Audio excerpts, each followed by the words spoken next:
hope you guys had a great week and are ready for today's lesson. Today's lesson comes from Mark chapter 14, verses 12 to 26, and today we will be talking about the Last Supper.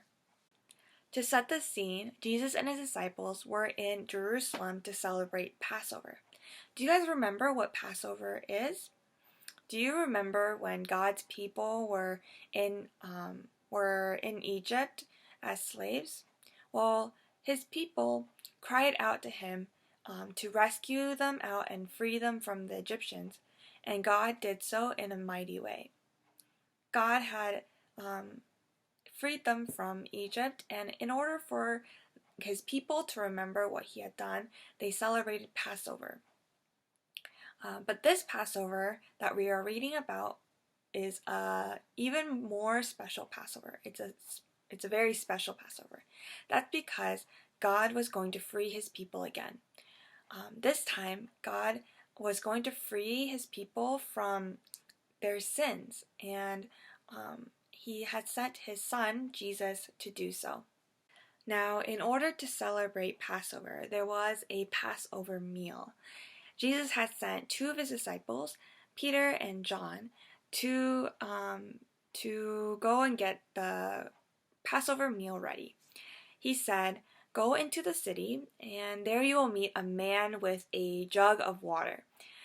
Follow this man."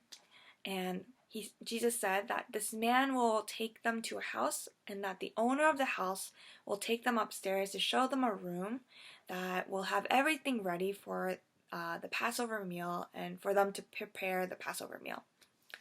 So Peter and John did exactly what Jesus said and went to the city, and everything that Jesus had said was going to happen, happened. When the meal was ready, Jesus and his disciples sat around the table to eat. Jesus knew that it was almost time for him to go back to his Father in heaven.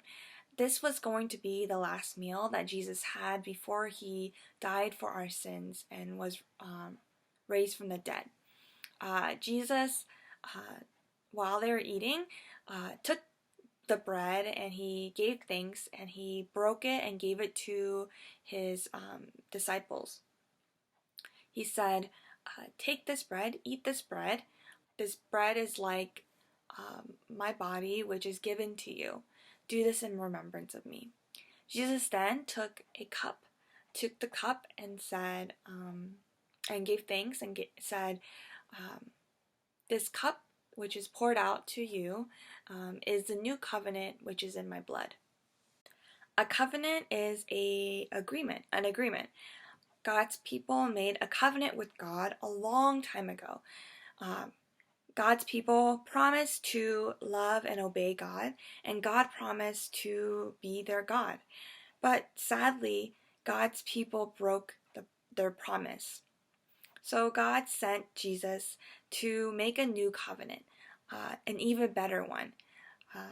God would forgive our sins and help us to obey him when we know and trust and believe in Jesus, his son.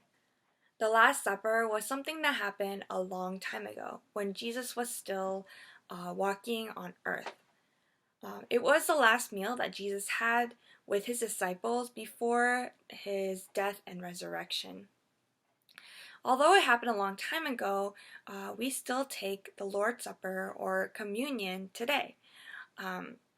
People who believe in Jesus and trust in him use the Lord's Supper or communion as a way to remember Jesus and what Jesus did in his death and resurrection. We remember God's faithfulness, and we look forward to the day that Jesus returns. So that's the end of today's lesson. I hope that you guys enjoyed it and learned at least one thing from it. I hope that you know and understand what the Lord's Supper or communion is, and when you guys are ready to take the Lord's Supper, I hope that you guys remember what Jesus did in his death and resurrection for us. I hope you guys have a great rest of your day and your week, and I will see you guys next time. Bye!